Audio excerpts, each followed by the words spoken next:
ভাতা বৃদ্ধিসহ 2 দফা দাবিতে নাটোরে মানববন্ধন করেছেন ডাক বিভাগের এক্সট্রা ডিপার্টমেন্টাল ইডির কর্মচারীরা। দাবি বাস্তবায়ন না হলে অনির্দিষ্টকালের ধর্মঘটের ঘোষণাও দিয়েছেন তারা।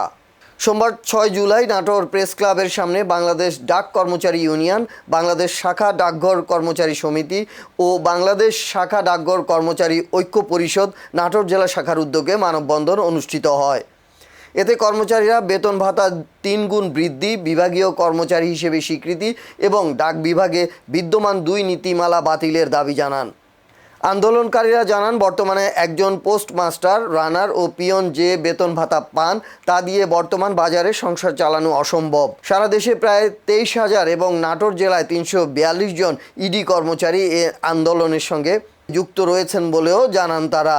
ভাতা বৃদ্ধি ও বিভাগীয় কর্মচারীর স্বীকৃতি সহ 2 দফা দাবি বাস্তবায়নের জন্য সরকারের প্রতি দ্রুত পদক্ষেপ নেওয়ার আহ্বান জানিয়েছেন ডাক বিভাগের ইডি কর্মচারীরা। দাবি পূরণ না হওয়া পর্যন্ত অনির্দিষ্টকালের ধর্মঘট চলবে বলেও জানান তারা। এতে ডাক সেবা ব্যাহত হওয়ার আশঙ্কাও প্রকাশ করছেন আন্দোলনকারীরা। তিনি যেন এই শাখা ডাকঘরের দুঃখ দুর্দশা লাঘবের জন্য তিনি আমাদের সহানুভূতি দেখান। বিভাগে 2 নীতি, কেউ খাবে কেউ খাবে না। 23, 24, 25 আমরা কলম বিরতি দিয়েছিলাম। তারপরে উনি বলেছিল আমাদের ডাকবে, আমাদের ডাকিনি।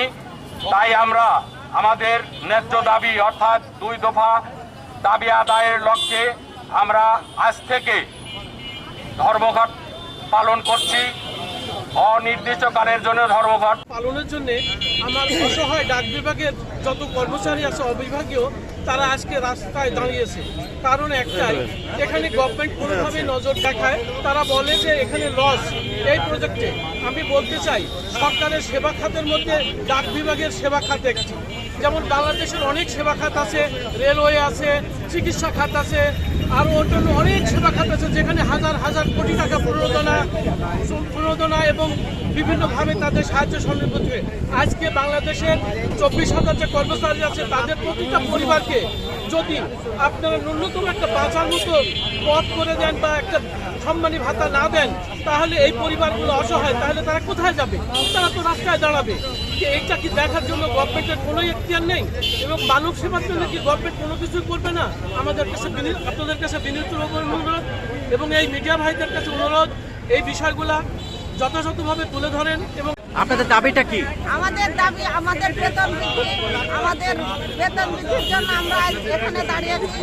আমরা তারেক রহমানের কাছে দৃষ্টি আকর্ষণ করছি, তিনি যেন আমাদের দিকে সদৃষ্টি দেয়। আমরা ডাক ভবনের সামনে যাব, সবাই আমরা যেন একসাথে থাকি, উপস্থিত থাকি, অন্য কোথাও যেন আমরা না যাই।